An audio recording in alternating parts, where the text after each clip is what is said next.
profesh.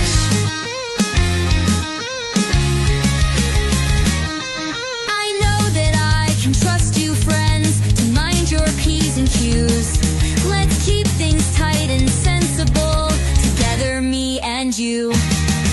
Hey, shorties, don't be too naughty, and I will try my best. Hey, shorties, we've got this, y'all. Tonight will be profesh. We can refrain from feral stuff for an hour or two and show our guests esteem, respect. No, I can count on you. Hey, shorties, don't be too naughty, and I will try my best. Hey, shorties, we've got this, y'all. Tonight will be profesh. So here we go, we've got this, y'all. We'll do more than just fine. We'll represent Camp Shorty well. This is our time to shine.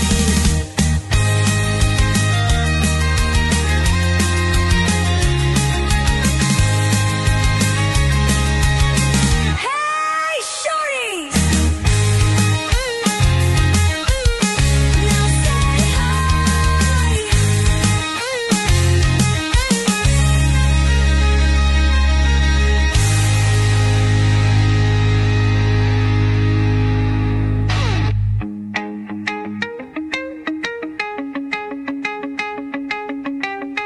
Now say hi.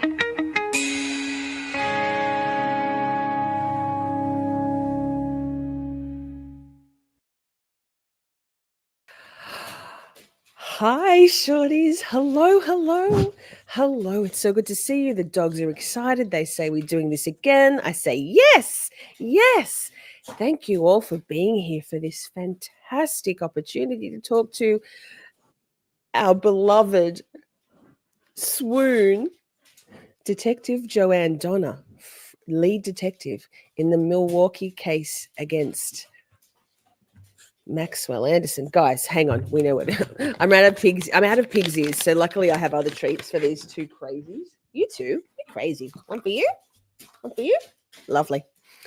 So Detective Donner wowed and fascinated us over the course of, well, for us, 6-7 weeks of weekly days of trial, with her professionalism, her sometimes sass, kind of dry sass to our friend Hydrant Head, Anthony Cotton, defense attorney, and of course her investigation, which was beyond comprehensive in the murder and horrific murder and dismemberment and distribution of the beautiful shining light 19-year-old Sade Robinson back in April last year, 2024. It was a tough trial to watch. I can't begin to imagine what it was like to investigate. We're going to find out. Our beautiful friend Simi Sharp had the balls, the audacity, the courage to reach out to Detective Donner last weekend and say, hi, we love you. We're fascinated by you, pinup girl, burlesque girl, vintage store, online and bricks and mortar, Joann. Would you love to come and talk to Miss Shorty? And she said yes. So thank you, Simi. You're a good friend and a great mod. Thank you, everyone, for being here. I'll probably spend a little time looking at the chat tonight, but Ms. What the Fuck, as always, is backstage there, and she will be saving any, putting up any comments on screen that are pertinent and saving any questions you might have till the end. We're not necessarily going to ask Joe, Detective Donner, too much about the case itself because we've watched the trial. If you haven't, it's a playlist. If you haven't, you really should, because more eyes on, I guess, cases of violence against women of color is important. There's a lot of messages, a lot of lessons to be learned for us women in this. Not that Sade could have really done anything, in my opinion. I dare say, in Joann's opinion also. So without further ado, I am going to bring the glorious, delightful, badass queen, Detective Jo Donner, on screen. So chat, say hi. Hello, everyone. Hello, hello. First things first, Joe. May I call you Joe? Yes, please. I prefer it. Joann only comes out when I'm hungry. Good. And Detective Donner's a mouthful for me because just me and pronunciation, Joe. First things first, thank you so much for becoming a Shorty, a Miss Shorty member. That rocked my world. While I think of it, you're in the draw for a Miss Shorty merch item. We do a raffle every couple of weeks.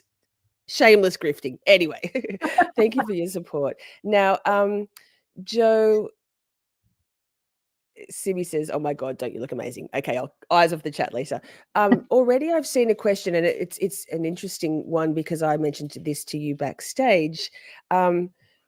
Pierre asks, "I want to know what inspired you to become a detective. So could you please tell my beautiful shorties about your career journey, your origin story?"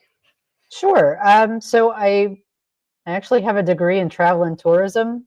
And after several years of being in the hotel industry, I decided I really wanted to be in a line of work where the customer is never right. Just kidding.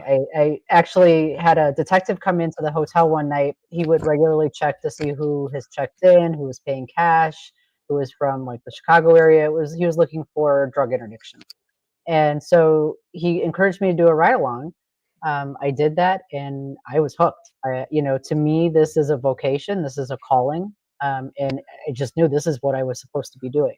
So I became a reserve officer for that agency for a few years. I kind of had to ease my parents into the idea. I am the only child. So the thought of me going into law enforcement was never on their radar, mainly because I was an incredibly rebellious teenager. So I don't think they ever even thought I would qualify. But then I went and dispatched third shift for a different agency. I took a call one night. It was a suicide attempt homicide. And that was the day I knew I couldn't be on that end of the phone anymore. And I put in my application with the sheriff's department, and that was 25 years ago last week. So in my 25 years, I started out in the jail. At that time, we all started in the jail, and you learn how to handle yourself physically and how to talk to people because we don't have any weapons in there. Then I did that for 3 years, and I got out early because I was on the horses. So I spent 15 years on horseback during the summer. We have an extensive park system in Milwaukee. So we patrolled all the different parks. And in the winter, I'd either be on the freeway, I would be at the airport assigned. It just kind of floated all over. And after 17 years, they finally decided to give me my detective badge. So, so that's how I eventually made my way up there. Wow. And you mentioned your being on the horses. You're writing children's books. I know this is a little quick into it, but No, tell us okay. a little bit about that. So my horse has got a lot of personality. When I got him back in 2003, and I'm sorry if you hear thunder in the background, we're going to get yet another storm today. He was only broke to drive, and I don't mean he was like rolling around in a beat up Chevette. I mean he couldn't be ridden. So I taught him, how to be a rideable horse and how to be a police horse. I got him in January, and by August we were in the parks. He is really an amazing horse. He's a really good police horse. he's what I call my heart horse. He's well into his 20s. We had a scare last November. I almost lost him. But he's still doing great. I lease him to another agency so he can continue to be a police horse. But it was a lot of fun because he has a lot of personality. For a police horse, he is a huge thief. There was one incident that we were walking along the lakefront, and a woman with a stroller is walking and coming towards us, and there's like a bag of chips on the little tray that they have on the strollers. And his favorite food is Doritos. He'll eat anything. If I'm eating it, he thinks he should be eating it too. So I always had to share my lunch. It didn't matter what it was. So don't let horses fool you. They're not all herbivores. They are definitely omnivores. So as we're walking, he never even broke stride. He grabbed the bag of chips as we're walking by and kept going. I was mortified. I thought, oh my God, I'm going to internal affairs. This is going to be the end of the horses. Thankfully, she was laughing as I thought for sure I was in trouble. So there's all kinds of fun antics that he's done over the years that I just thought he would make a great children's book. I think kids would love to read about all the silly things that he loved to do. What's his name? His name is Hero. Oh, lovely. Do you still ride horses for leisure, for fun? I do. So Hero is actually my personal horse. I bought him and then I leased him to the county. So yeah, he is still mine. I board him about 20 minutes from my house. I'm a little older. I'm 53. I don't mind saying because I think I look damn good for my age. Damn straight you do. I probably need a new hip pretty soon. So it's a lot of years on a horse and in a gun belt. So so I don't get to ride as often as I'd like to, but yeah, I still do. You mentioned in your conversation with Gisela that and sort of heading off to the lakes of Lake Michigan, sorry, the banks of Lake Michigan. Now, you did mention that it was a little challenging for you to navigate your way onto that not beach because it's very rocky there, right? And I guess that makes sense if you have a bit of a hip issue. That must have been tricky. A little bit of a challenge, yeah. Yeah. Tony in the chat said life will be so much easier after getting a joint replapment. Trust me. I know my husband got one a few years ago, and yeah, he runs circles around me quite literally, and yeah, I can't let that happen. No. Now let me just my notes have just gone on sleep. Hang on, I've got a fantastic, remarkable thing. Now, oh my goodness, now the dogs are going crazy. So we see you here. Thank you, Simi. Shoreline. Yes, that was the word I was looking for. We see you dressed glamorously and you have a glorious backdrop. I mentioned it in my intro. Where are you right now, Joe? This is Duprees. This is my store. Yep. Sitting like smack dab in the front of the store. It's got the best lighting. So your special interest seems to be, or one of, vintage wares, vintage fashion. Yeah. How long have you had the store, and tell us a little bit about it? I opened it in 2020. I've been at this location since 2022. It really, I couldn't leave, especially if I'd go thrifting and I'd see vintage clothing. I had to buy it, even if it was like, size tiny.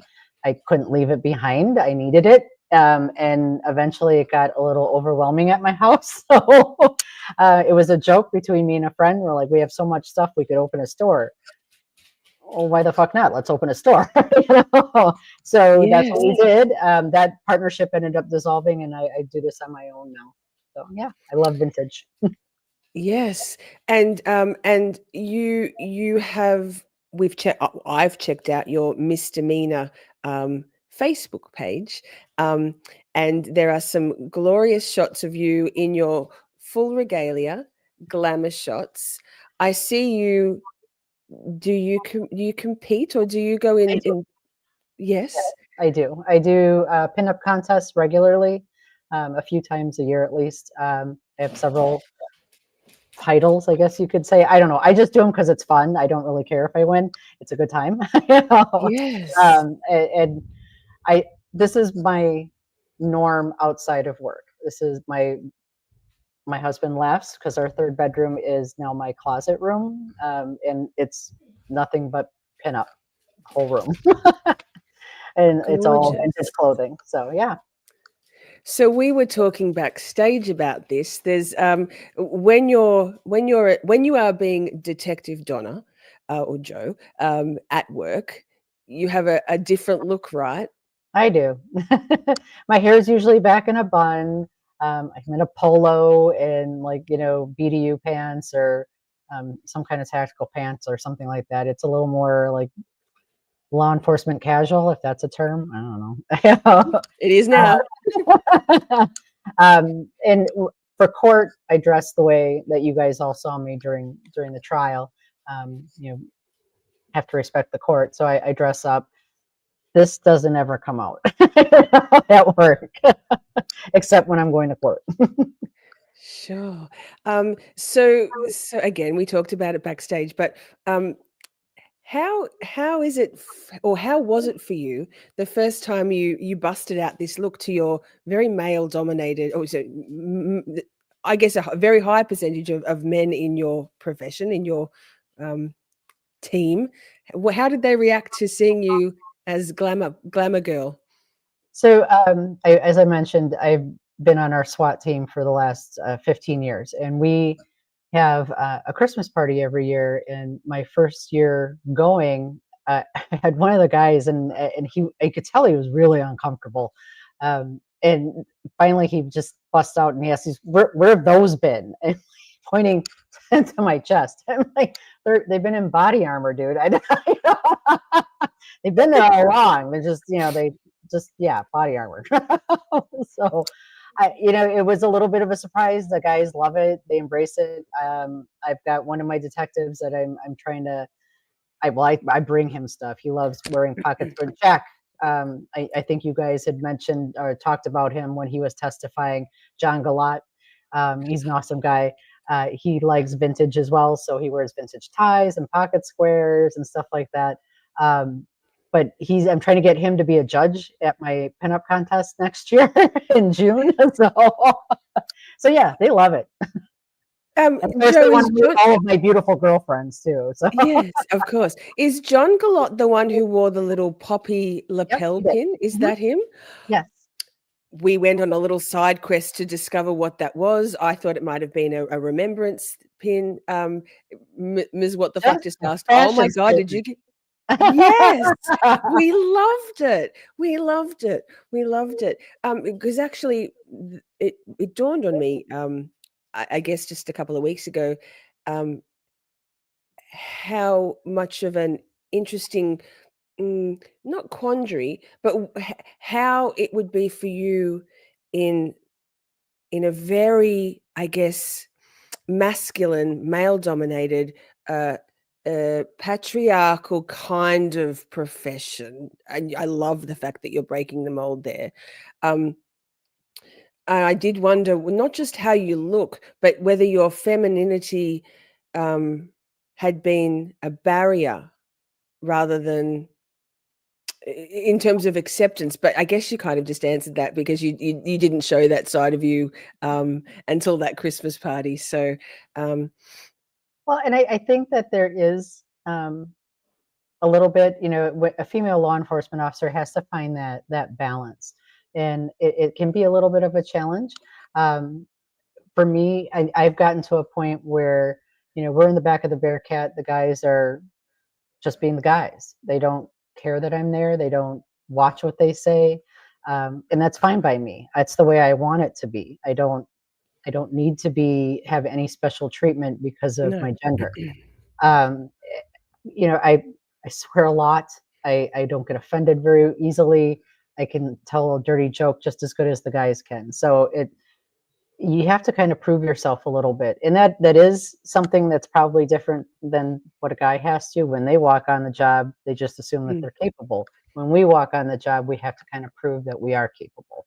I don't really necessarily look at that as a negative. no, It is what it is, right? This is a very physical job. It's a very mentally straining job, emotionally straining job. and just the difference of the sexes, right? We tend to be a little more emotional, and so I get it. I don't have any problem having to prove myself to anybody. No, I guess you've probably, I dare say you have by now proved yourself. So in terms of the being lead investigator on the Maxwell Anderson investigation, do you feel like your femininity and your empathy helped with that investigation, for the investigation? And I guess on the flip side of that, was it maybe a hindrance personally to be involved so deeply in such a horrific and gruesome case? How do you separate that? My mom asked me this not that long ago. Like, she was asked how I'm able to handle that type of a case, and I guess I just have like a switch. I don't know. It just doesn't bother me. It's not. It's just never. My mother, my parents, but especially my mother, brought me up. Death was just very matter of fact. It's just a part of life, and so I don't treat it the way a lot of people do, if that makes sense. So the things that I see don't necessarily bother me. I don't lose sleep. I did have one case that I did have that it frustrated me a little bit. I guess it did bother me to a certain extent. It was rather gruesome. A nurse at our local hospital was stomped to death in the parking structure, and one of my roles was to watch the video and count how many times he stomped on her head. And I had to do it several times to make sure I had an accurate count. That was hard. Yeah, that was hard to watch. So I guess to that extent it does, but I don't know. I guess I have that little bit of a light switch that I can turn on and off. Don't know if that's a good thing or a bad thing. No, compartmentalizing is really important. I think, I mean, I'm an extreme empath, and I've had to learn over my 50 years to be able to, excuse me, I guess sort of put an emotional raincoat over myself and not absorb all of that stuff. Otherwise it would, obviously I'm not in your line of work, but I mean, traumatic things. I have an interest in, obviously, in true crime and trials. It's really important to be able to keep some sort of barrier there for us, let alone for you. You did mention in the press conference directly after the verdict was read, or no, it was verdict, sentencing, I can't recall. Thank you. Yes. You did mention, you spoke to the journalist about the fact that you were relieved that you could stop questioning whether you'd missed anything. Did that cause you to lose any sleep? Yeah, that did. A lot. Yeah. Especially in the early days, because so much of that evidence is perishable, video or whatever, it's very perishable. And so I did lose a lot of sleep. Did I miss something? Am I not looking somewhere I should be? Is there a different avenue that we need to look down? Even so much as like, are we eliminating everybody that we need to eliminate? That too. I didn't want to be surprised at trial time that they uncover some other person or something that, that they try to make it look like they did it. Yeah, that was rough. The first few months was rough. And then as it got closer to the first trial date, which was supposed to be in December of last year, I was getting anxious doing the trial prep, and that was a lot of trial prep. It's a lot of witnesses we have to get ready, and figuring out the order of the testimony and things like that. So it kind of ramped back up again. But it was also good. It was like, reviewing for an exam, being able to look over everything again, and go through everything again in fine tooth comb. So I felt confident after we got done with our trial prep, only to have it delayed right before that trial date for another 6 months. I'm like, I can't keep doing this.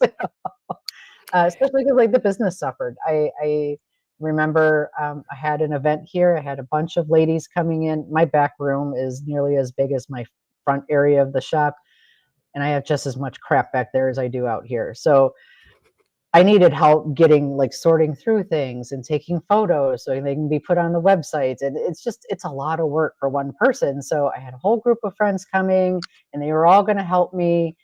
And then I get told, okay, we need search warrants for this and this and this. And I'm like, well, I can't cancel this day. This has been planned. They were all looking forward to it. And I really needed it, quite frankly. So I kept going, but I'm in the back room writing search warrants. Wow. Actually, I mean, I've watched a lot of trials, probably not nearly as many as you've been a part of, but as far as ordering of the witnesses and the planning of the presentation of the evidence was absolutely immaculate. Did you worked very closely with the ADA Ian to get all that? Yes, that was mostly him, and then we would like tweak things because it'd be like, it doesn't really make sense to have this person here. Yeah. It was difficult though, right? Because you need to start with the discovery of the leg. That's where we had to start. But then you had to backtrack, and then you had to go forward, and then you had to backtrack again. But you had to do it in a way that it made sense, and that was hard. It was really hard. No, it was really well done. I think I've only watched one other trial which I felt came close, and that was the sort of recent trial of Monica Cementelli. I don't know if you're aware of that case. But anyway, that it was a 2-month a 2-month trial, and the investigation was, I mean, probably kind of as good as yours, but this case was very much data, wasn't it? It was CCTV. It was almost all like expert witnesses and law enforcement witnesses. There was very few. It was such an information-based case. It was that. So you mentioned that was stressful for you, knowing that there's write-overs, for example, on CCTV. Once you had it all, the undertaking to delegate who looked into what aspects, and that must have been astronomical in itself for you as the lead investigator. Yeah, and that was really my primary role. So I'm used to going out there and literally pounding the pavement and doing the interviews and getting the video and being very like physically involved in the case. And this one I wasn't. I was like tethered to my desk, and that was super frustrating. And I wanted to get out there and do this stuff. Like I went to 2 of the search warrants at his house. One for, I think I was there for a half an hour, and then I had to get back to the office. And the second one I was there for the whole term of it. But just I like seeing things firsthand for myself. I was disappointed that I wasn't there for his arrest, but it was kind of a spontaneous arrest, so I didn't have time to make myself there. But yeah, it was weird. I didn't get to go out and do all the things. Instead, I had to be there to plan the next step and to send somebody out to get that to fulfill that step. And then when they brought the information back, sorting through it, seeing if there was something stemming from it that I needed to send somebody else out now, so yeah, it was like the data filter.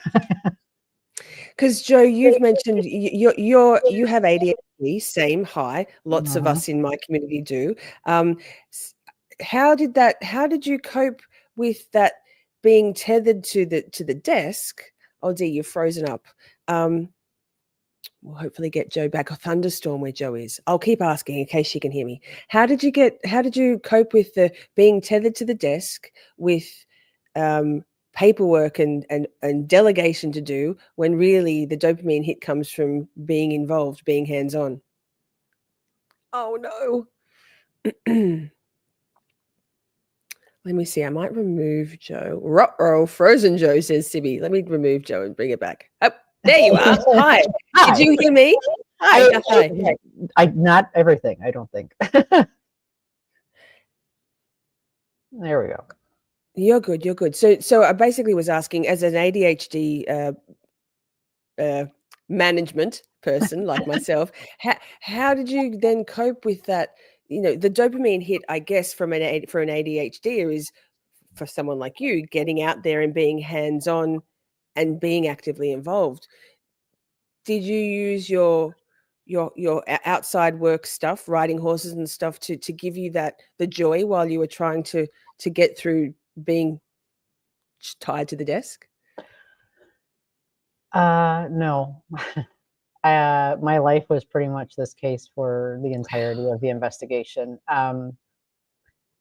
When I was at the shop, I was usually preoccupied, whether or not I was actually physically doing something or just mentally preoccupied. I let a lot of things slide. I didn't add things onto the website. I didn't, I just wasn't as involved. I let my social media marketing fall off. It was rough. I didn't get out to see my horse very often. I didn't really get to do a lot of the things I enjoy doing. Even so, I do a lot of car show weekenders. Our car shows aren't like the normal ones. We go for the weekend, you camp. It's all like pre-1964 cars, and there's bands and pinup contests, and there's a lot going on, a lot to do. And I would go and I would be there, but I wasn't always there. So unfortunately, no. And that's why it was, I think, such a big relief. And like I said in the press conference, I went back and I had that emotional release and just, well, both myself and the ADA, Megan Newport, right after the trial, we rushed into Ian's office and we just got tears streaming down her face, Yes. Yes. Because it was such a relief, Yeah, I was really interested to see in the press conference, Ian was clearly kind of like dazed, and it must have been almost a surreal experience for you all. Yeah, definitely. It was. And it was, like I said, it was just such a relief. Like it's finally over. And, Yes. And when I say that Ian was part of my case from the day one, it was literally, it was April 2nd. I had a search warrant for, boy, I can't even remember what my first search warrant was for. Oh, I'm sorry. It was for her apartment. Yes. And so I walked into, they have a homicide unit in the DA's office. I walked in and I'm like, who wants the leg case? And it was lunchtime. So I was actually shocked there was even anybody in there. And he stuck his head around the corner. And he's like, I'll take it. I'm like, okay, you're stuck with me now. Have you worked with him before? Had you worked with him before in other cases? No, not him specifically. I've worked with other homicide ADAs before, but not with Ian. Yeah, we really enjoyed him, and Megan too. Megan Newport, fantastic team. You guys worked so well together. And I don't want to put you on the spot, but Anthony Cotton's closing argument incensed me into, I know he was doing his job. How did that make you feel to hear him, I guess, gaslighting the investigation and the case against Maxwell Anderson? Yeah, and it's hard. This is the most interaction I've had to do with a defense attorney. So it was hard because, he would pay me a compliment, like, if I ever go missing, I want you on my case, okay, whatever. He seemed okay, but then like the next minute I felt like he was going to try to sell me a used car, it just, I know. And it was frustrating that that he was trying to tear apart my case, and it was irritating. I knew it wouldn't be successful because I knew that they had to see how good of a case this was, and how much we put into it. And there was, how are you going to explain away everything? You just can't. You can't, so. But I don't like hearing, especially because it wasn't just me. It was literally my entire unit worked on this. Like all of the city of Milwaukee's homicide unit worked on this. It's so many other agencies and officers that are like, how dare you insult all of us, you jackass? Yes. So Yes. yeah, I see Simi just said something about the plaid suit, and yeah, my mom, God love my mother, she was sending me text messages. I had my phone right next to me in a briefcase because I would get messages about I'd have to send them out to, yeah, hey, we need this next witness up, that kind of thing. I was coordinating the witness lineup, and my mom would send me messages. And that day, she asked me, she's like, "Is he gonna like try to sell you a used Buick? What is going on with that jacket?" So I'm giggling in court, like, "Ma, you can't do that." Oh, we went on many rabbit hole trips about his fashion. We tried to find where that pink plaid jacket in particular came from. I mean, I don't know, man. Like, he didn't even greet the witnesses. He would just barrel straight into, I don't know how you want to get, I don't want to trash defense attorneys. They have a fantastic job to do, and I have a lot of respect for a lot of them. I guess Anthony Cotton, not so much. He was kind of entertaining. But yeah, I don't know. He had a dog of a case, really, didn't he? And every defendant has the right, the constitutional right to have an attorney. Given the voluminous and like rock solid wall of evidence against Maxwell Anderson, why did he go to trial? Because I believe in my mind that he is such a narcissist. And we're speaking about Anderson, not Cotton. No, yes, I Anderson. that, he truly is arrogant enough to think that he could totally convince people that he's innocent. Of course, they're going to believe him.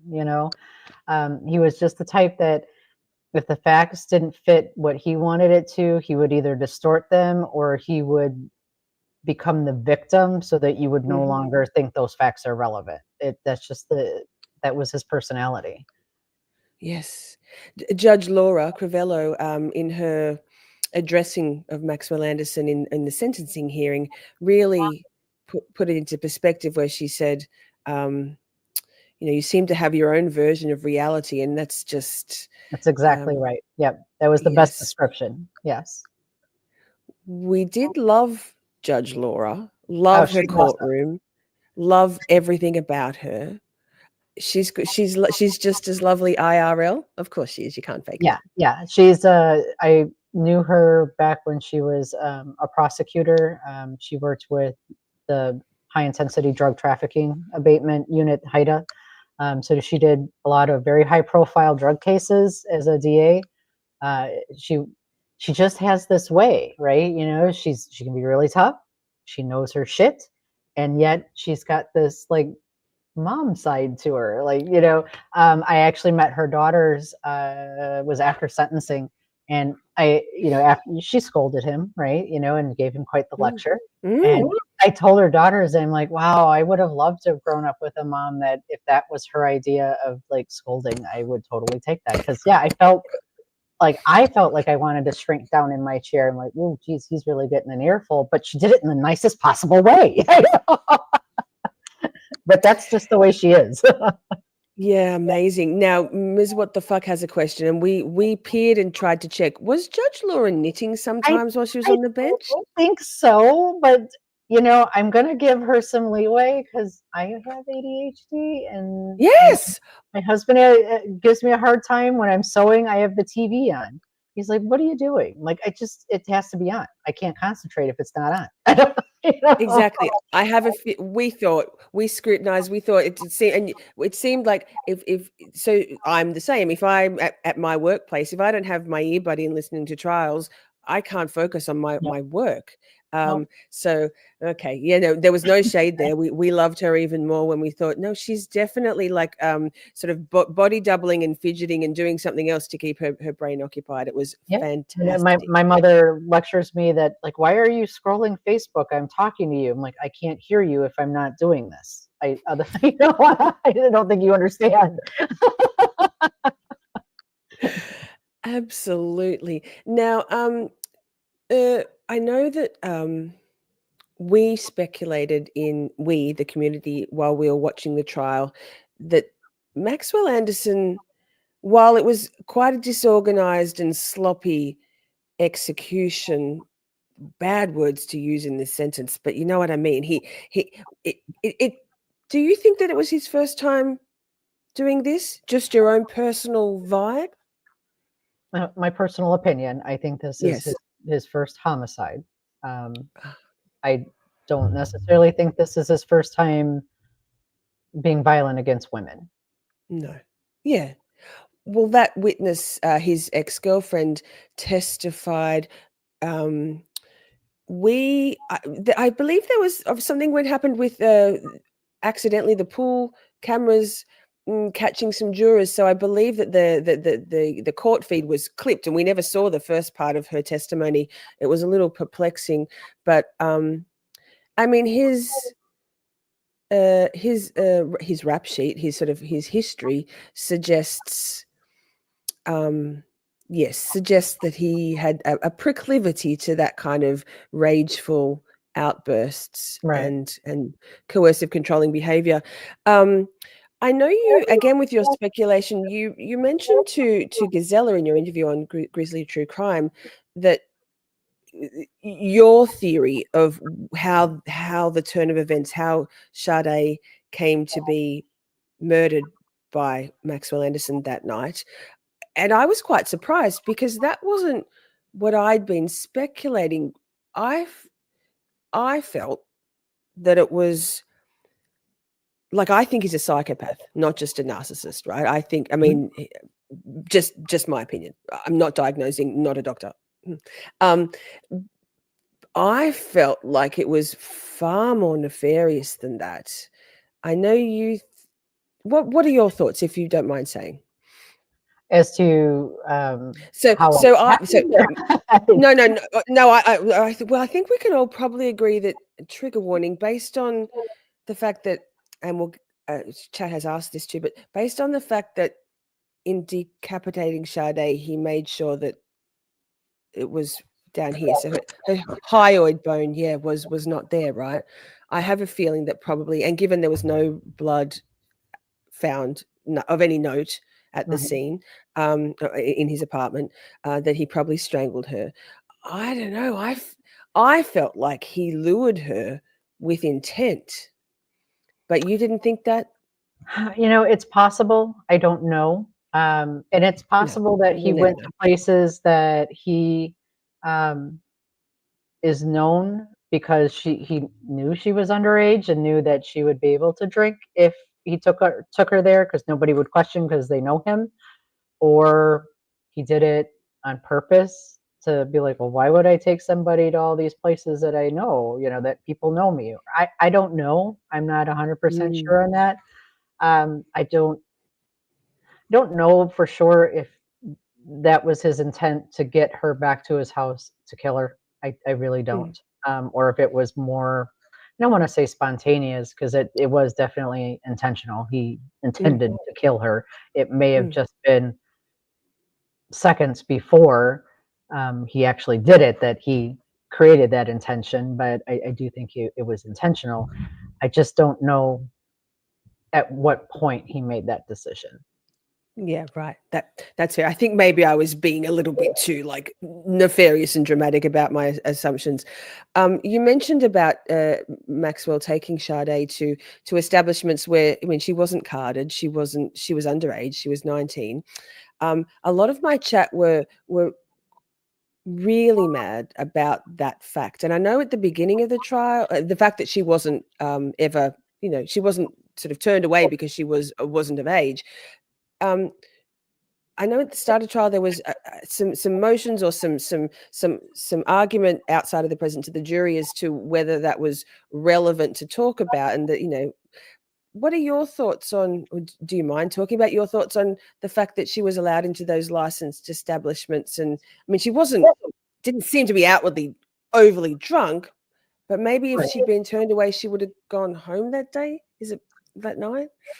Yeah, it's possible. I don't know. But I guess, so, I mean, I don't want to diss my state, but we are Wisconsin. and we are known for our drinking. And but it doesn't surprise me. But again, I think it has more to do with the bartenders being familiar with him, knowing how old he is, and just making that assumption like there's no way he'd be with someone that's like, way underage. So, Yeah, fair. I think that has a little bit more. If he were more like in his early 20s, I think maybe they might have carded her. But because he was in his early 30s, I think they just assumed that she must be well into her 20s. And she didn't necessarily look like a 19-year-old girl No, either. she didn't. She didn't. Actually, I just saw a comment in chat from Holly, which said about, she asked about the tarp. But plastic tarps downstairs. Now, I know you spoke to Gisela about Maxwell Anderson also being ADHD and how he seemed to have a lot of projects that he'd started and, with enthusiasm around the house and then kind of let go, like the trench grave looking thing down the side near the side gate, those things. Do you think some of the stuff that maybe seemed nefarious, the items in his home were actually just a byproduct of his starting things and not finishing them, being a bit disorganized? Yeah, I think so. I'm trying to. I try to stay within the four corners of what was introduced at trial. Absolutely. So give me a second how I want to phrase this. Absolutely. I think I need to dispel some things though, and I was Yes. surfing around a little bit earlier today as well, and it's still being passed on as fact. And I'm like, did you even watch the trial? You will know that none of this stuff came out at trial. No. So why would you think it's fact? There were no handcuffs found. There was no sex dungeon. There was no sex slings or what. None of that stuff. Somebody made that up, and it just spread. And so even after the trial, people are still saying it like that was introduced. No, it wasn't. As for plastic tarps, that information came from the CI, and let's just say that we looked into that informant, and there were, you just draw your own conclusions as to why we didn't use them at trial. So something that did come in at trial, though, was the fact that found in was it behind the drywall or in a little secret spot that he had other items of clothing, other women's clothes that didn't seem to belong to Sade. What does that indicate to you? So I wasn't able to connect those with any missing women or anything like that, and none of them obviously belong to Sade. He did actually have a couple of longer term girlfriends that I'm just assuming that was clothing that was left at his house. It seemed to be kind of an awful lot of clothing. But whatever, what do I know? Exactly. Yeah, I guess they're connected to anything weird. Yes, absolutely. But pretty much everything about Anderson was weird. Absolutely. Well, actually, yes. What was going on with his perplexed, confused facial expressions throughout? Well, there were actually times in the trial that he forced himself to cry. There was one time I was looking at the jurors. Part of my job, because I'm sitting right next to the jury, is to watch their reactions. So when there was something that I knew that might be a little bit of a shock, I would pay attention to the jury. And I was watching them, and one of them looked over at Anderson, and then looked back, then quickly glanced back over at him, like, oh, he must be doing something good. So I turn and look, and yeah, he's doing his crying routine. It just, it infuriated me. But I noticed it infuriated that juror too. So yes. Yeah, his whole just can't. This is all brand new to him. He has no idea what we're talking about. Like, give me what? a break, dude. You are right. not a good actor. And my personal feeling, like I said, I think this is probably his first homicide. I think had he gotten away with it, not been caught, this would not have been his last one. No, no, yeah, no. By the end, I think by the last couple of days of trial that we were watching, every time the camera would be showing Max's face, we would put a little we just couldn't look at him anymore. It was like, it's just so his vibe. So because I go a lot on vibes, his vibe. I know. Wind it back. I know that Sade's mother talked about his demonic energy and things, and I wondered whether he was coming across as just like that, what you just said, like, dude, you're not a good actor, or whether there's some thing that came of him that you just felt bad about. Yeah, no, he is just so incredibly arrogant and narcissistic that he really, I think, believed that he was going to get away with it. That if he just kept up this facial expression, that surely they must realize that. And it was, I don't know how to describe it. It was so bizarre. Yeah, he was a little frustrating. Because behind the scenes, I mean, Judge Laura Crivello mentioned it in her addressing of him at the end, and I know you spoke to Gisela also about it. He actually acted out a lot in custody, right? Both with this particular set of charges and previously. He's a bit of a brat, isn't he? Oh, definitely. In his time in custody, he had 21 incidents of discipline, whether it was just talking back to correctional officers, to coming back from court, finding out that they did a cell inspection, which is common, and that's a common occurrence when an inmate is out. Will go into the cell and search it, make sure he doesn't have any contraband. And it's a convenient time to do it while they're in court, right? You're not pulling them out, that whole thing. It's safer. So he got so incensed about that yeah, he defecated on himself. Like, really, dude, you're gonna shit your pants for this? And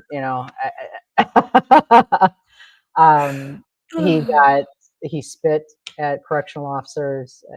Yeah, he was a piece of work over there.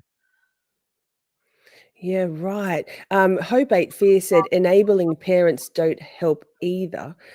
I really feel for his parents. Ostensibly, I can't imagine what it must be like to have to stick by your child. Yeah, I absolutely, I can empathize with them. They didn't do this crime, right? And I'm sure they didn't intentionally raise a child thinking they were going to do this type of a crime. But it was definitely a dysfunctional family, and there was some enabling, I think, happening, especially after the divorce. And I think that they divorced, I think he was like 11 or 12 or something like that, if I recall correctly.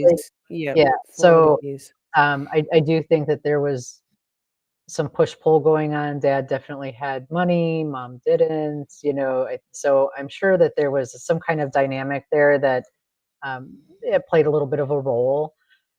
I don't know. To me, your childhood is not an excuse. I know a lot of fantastic people that had really shitty childhoods and they grew up to be fantastic people. So it's not an excuse to me, but I think that them, and we have the ability to listen to jail calls, and yeah, his mom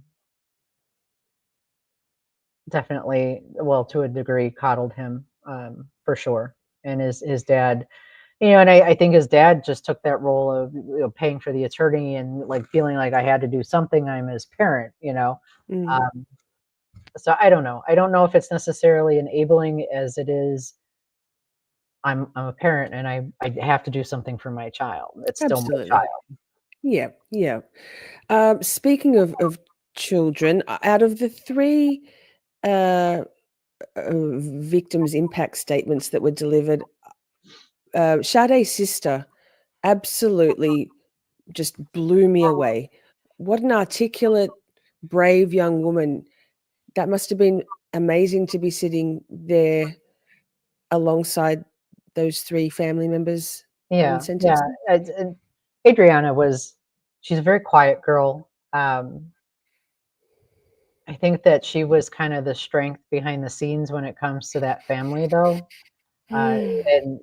And Sade's grandfather was in poor health before this happened, and obviously it just deteriorated after. Same with Sheena. Her health, she had a lot of health problems, and it just was exasperated by this whole thing. So really, this young lady had to step up, and she's still in high school, right? I mean, Yes. that's a lot to be put on her shoulders, but she did an amazing job. She's a very bright young girl, very articulate. She's a smart girl. She's going to definitely follow in her sister's footsteps. Yes. Oh, Sade was just so impressive in every way. And going back to that narcissist, Maxwell Anderson, hands down a narcissist, psychopath, I think. And Sade was such a literal shining light, so full of positivity and life and drive and ambition, the absolute antithesis of everything about Maxwell Anderson. I just that's for me why I feel like, I don't know, I feel like there was more than just in the moment intent, but we'll never know. He's never gonna admit anything, is he? No. Did you ever, he lawyered up straight away, right? Yeah. Yeah. Yep. But you didn't need his statements because It would have been nice, because to me, I love an interrogation. But it would have been nice because to me, a provable lie is just as good as a confession. Right. So it'd be nice to have gotten any statement, but that's okay. Obviously, we didn't need it in the end. No, no, no. Now let me just see whether we've got any questions that I haven't. And I will look over because I'm looking at them too. Yes, yes, yes. Oh, good question. Hedda from South Africa, and I've only just very recently learned how to say her name properly. I'm so proud of myself. Hedda. Um, I think I've heard you answer this, but Joe, you're still continuing to look for Sade's remains, um, for her So parents' sake?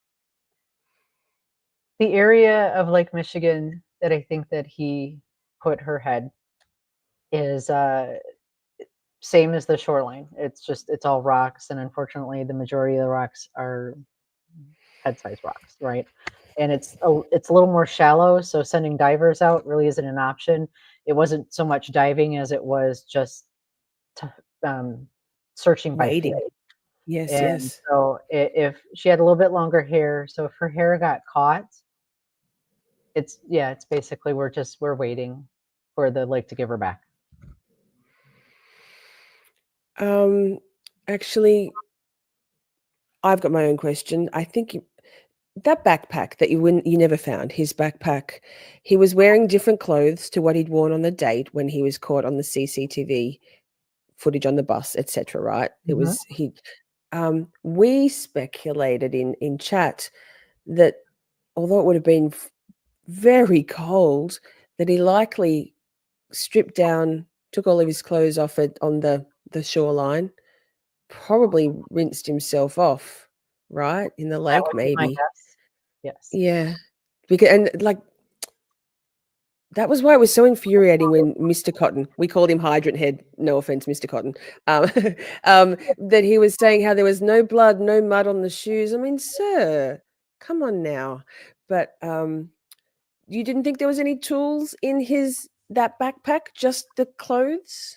I think so. I think he probably disposed of the tools into the lake. If he didn't, he might have disposed of them up on the north side of Milwaukee where he disposed of her left leg. Um, Mm, I don't know. It's just speculation at this point where he might yeah, have put it in the tools are actually, it's just knives. He yeah. used straight edge knives. So it could be just one knife. I don't Mm. know. And brute force, right? According to that anthropologist, it was, yeah, wow. Yes, yes. Ugh. It was very brutal. Um, Everything was yeah. very, very brutal. And for him to, mm, I don't know. I don't know how I don't know how any of you amazing people sit there and be composed. I guess that's being a professional, right? Oh goodness. Now, Ms. What the Fuck asked, did you take some time after the trial had ended just to reset yourself, or you hit or did you hit the ground running back into work? So I kind of, I took right after the verdict, I took the rest of the day off. And then I went and had some horse therapy that weekend, went and spent time with my horse. I spent time in the shop. I took a breather. I had closed the shop from middle of May until towards the end of July. I just needed, I didn't need it on my plate right then, I did take a short vacation at the end of June. It was just scheduled. We have to schedule our vacations in January for Yeah. the entire year. So I had scheduled one for the end of June, and I just got back from one. But it was very weird. My first day back at work, sitting at my desk. Well, shit. Now what do I do? This has been my damn life for 14 months. What the fuck do I do now? Yeah, wow. And they did assign me cases during that time. It was, here, there, nothing really big. One of my specialties is I do internet crimes against children. So I would help out other detectives they would recover a phone that had child porn or something on it. So I would help them with that. Or I also specialize in sexual assault. So I would take a very sexual assault case too, but nothing obviously as intense. I was not lead on any other homicides over the course of that time. You mentioned horse therapy. Do you do any traditional therapy? I do not. Although we do have kind of a new clinic, I guess you could call it. I don't know. That all they do is first responders. That's the only patients that they see. So I think I'd feel a little more comfortable going to them than to a traditional. The only therapist I go to is just for my ADHD. And we all know they don't actually do any damn therapy. It's just, here's a pill. Whatever makes it work a little bit better. So I guess also because you have that balance in your life with your hobby, and the car shows, competing in pinup girl contests. That's balance that one wouldn't get if they were just laser all work. I mean, I know you said throughout this investigation you were that way, but Now, let me see how I came off the screen. Pierre wonders, this is an interesting question. Pierre is curious about Joe's thoughts on people trial watching and social media. I know, Joe, I'm going to interject. I know you did the rounds checking out what people were saying during trial in live chats and social media. So what are your thoughts? Well, that was when I started doing that on day 2. And, the prosecutors are like, don't watch social media, don't read the comments, don't, because it would frustrate me. And for a while there, I did have to stop, because during the investigation, I would check like social media comments under news stories and that, and I would see, especially our local media, just people bashing, the department, and it was hard to read. And the amount of misinformation that was being spewed was equally frustrating, and I can't respond. I can't say anything, and so it was hard not to set the record straight, because I want to, no, that's not what's happening. Just because we don't say it doesn't mean it didn't happen, but checking the streams, especially, and it was hard because there was a couple of places that were streaming that they just let their comments run rampant, right? It's like it is off the hook in their comments, their live chats, and I maybe I don't know, Court TV, those right, exactly. Law and Crime, right. Gotcha. And I'm not going to diss on Law and Crime because I have an interview with them on Wednesday. So. Oh, we love Law and Crime, love. Just their chats a little bit Wild West. Oh yeah, they're wild. So it wasn't really worthwhile for me. So I would go to our local news stations. I think all 4 of them had it live streaming. I think our local newspaper did as well, and then a couple of different YouTube channels had it too. So I like or I should say, a couple of YouTube channels that were like had a handle on their comments. Yeah, Gisela. Her chat is so respectful and beautiful and so informed, and she's got a beautiful chat culture over there. Absolutely. Yeah, and it really helped, and I live it, right? So I don't really get into true crime per se. No. I don't watch other trials. I don't pay attention. I did get a little pissed off that the Karen Reed 2.0 overtook our trial. It was scheduled to be on Court TV live, but they had to show her stupid trial for a second time. Like, really? But I don't know. I think it's actually a good thing that people like to watch, and because this is a part of our system, and as I think it was Crivello mentioned, that this is the ultimate civic responsibility. You, a private citizen, gets to determine somebody's guilt, right? So it's kind of like being on a jury, and it's sitting there and watching and evaluating what happens. And I think that's important. And a lot of people will speculate and make comments without actually sitting there and watching the trial and watching the evidence. They're not paying attention to all the things that were happening, but they all got an opinion. I prefer to have people watch and have an informed opinion. Yes, about the case itself, and also about how the justice system works, and the order side and the law side. It's transparency is really important. Yeah, my community is very heavily Karen Reedy, and so we were busy watching Karen Reed. So when I saw, I think Stephanie Harlow did an episode on Sade, not on Maxwell Anderson, on Sade, and I was like, there was trial footage in there. I'm like, I have to watch this trial. I think my community would love it. So that's why we decided to do it. I hadn't heard of it. I know, again, Gisela covered your trial live, but yeah, it's a shame that they didn't get as much. Sade's case and the trial didn't probably get as much attention as it should have, and that's why we decided to cover it, because it's a tough one. People don't want to talk about grisly stuff like that. Right. Well, I thought it was a good case to put in the spotlight because it was so circumstantial and it was mostly digital, and there wasn't a ton of physical evidence. And, I think it would have been a good one to show more of the public, to get it out there. Like, not everything, because that's the other thing too, that, the other, and I'm guilty. I've watched every season of CSI.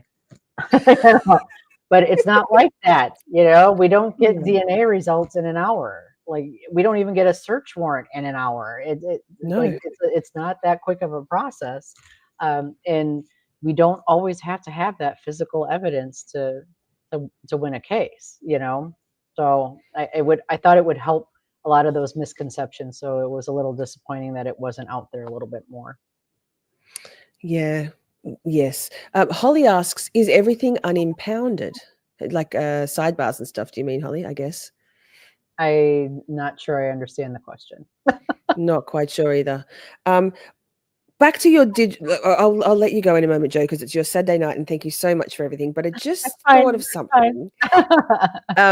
It was a very digital case. It was meticulous, methodical, and systematic. The way both it appears to us at the end result of the trial, the way you conducted the investigation and gathered all that evidence, but also in the trial itself, and how the witnesses and the evidence were laid out and presented. And there weren't many eyewitnesses as such. There was those couple of women who spied Maxwell leaving the burning car, and they weren't called, right? Just the video testimony, because it spoke for itself. This is more commentary by me, but again, Anthony Cotton, sir, saying they didn't even call them. But then if we call eyewitnesses, the defense attorney is the first to sort of try to call into question their recollection and their credibility. Surely video evidence is plenty. And honestly, they're transients. so they don't have a fixed residence, and we couldn't locate them. So we just had to go with the video. I mean, what else didn't, like, honestly, for us, yeah.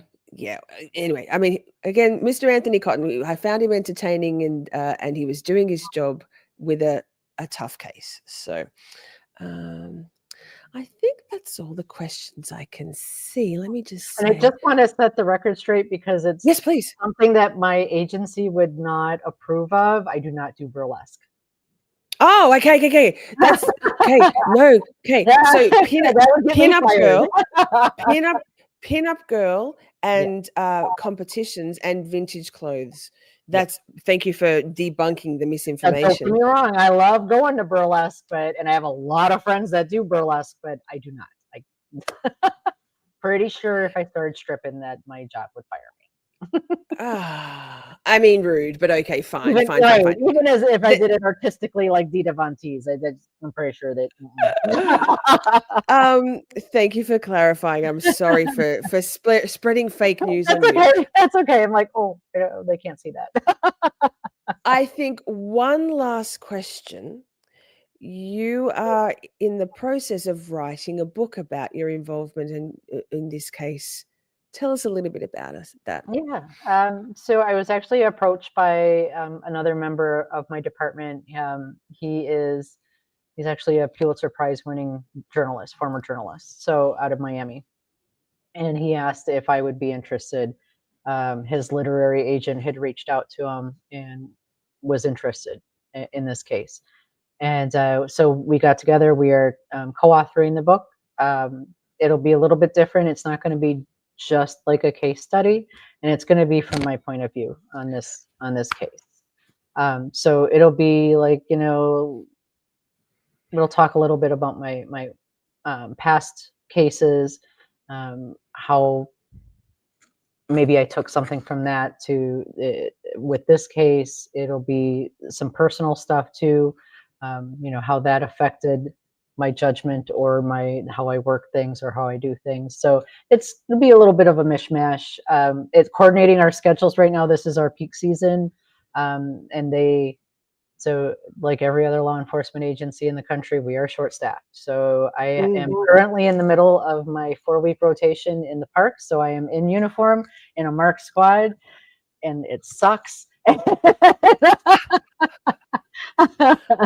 So I have to do that until the beginning of September. So now that kind of screws everything else up too. So it's like, yeah, we're just kind of emailing chapters to each other. That's amazing. I second what Holly said. Please make it an audio book for those of us that can't focus on books. Strongly agree, please. Yeah. I have like over 400 books in my audio library. Yes.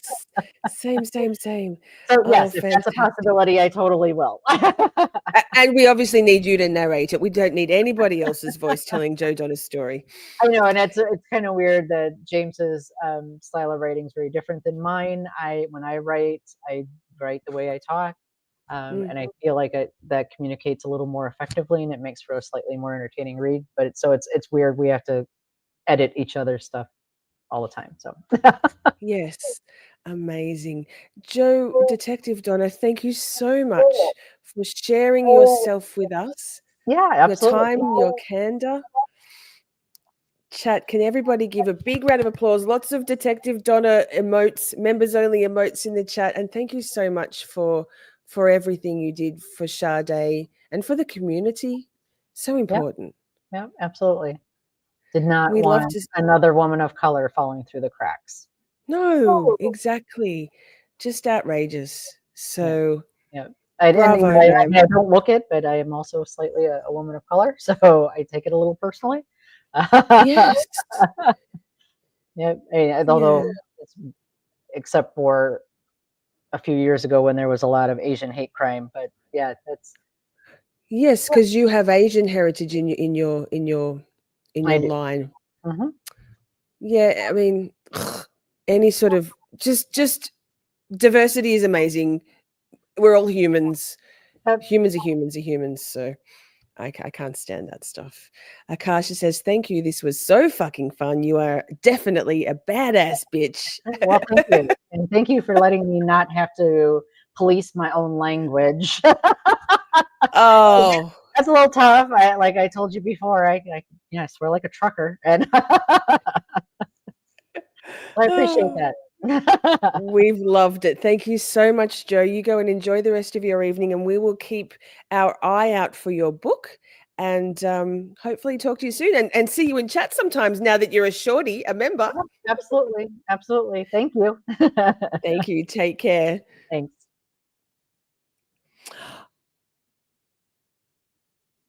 Look at that chat.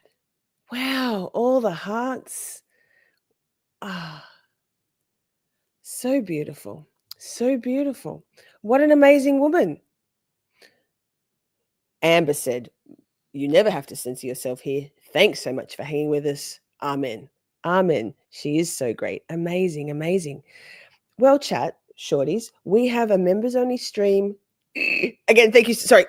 Thank you, Simi, for organizing, reaching out to Detective Donner. That was just such an opportunity. So exciting. We've got a members only stream coming up next. It's a quiz night. We probably have to put some Detective Donner questions into the quiz night. You never know. Maybe she'll join us. Thank you all so much for being here. Thank you, my beautiful mods, friends, shorties. Whew! Whew! I love you all very much. Let's go out with a little bit of Chatties Bay. Mwah! See you soon.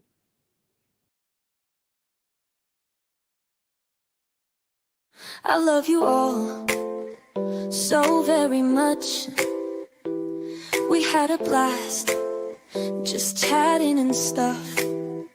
Things may have gone a bit off the rails. Professional when all else fails. 'Cause chat is babe, so much to say. Emotes and all the caps out. May have been cheese, bit faster please. The time has come, Camp Shorty out. We're skating through all the tough things, learning about this and that, defense motions, prosecution, and narcissistic twats. 'Cause chat is babe, so much to say. Emotes and all the all caps out. May have been cheese, bit faster please. The time has come, Camp Shorty out. Community, just you and me. Occasionally, Buster and Poppy. It's the whole thing, Miss Shorty swing. Together we make each other happy.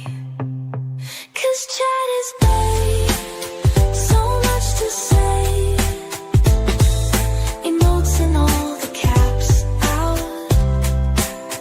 May have been cheese, bit faster please. The time has come, Camp Shorty out. I love you all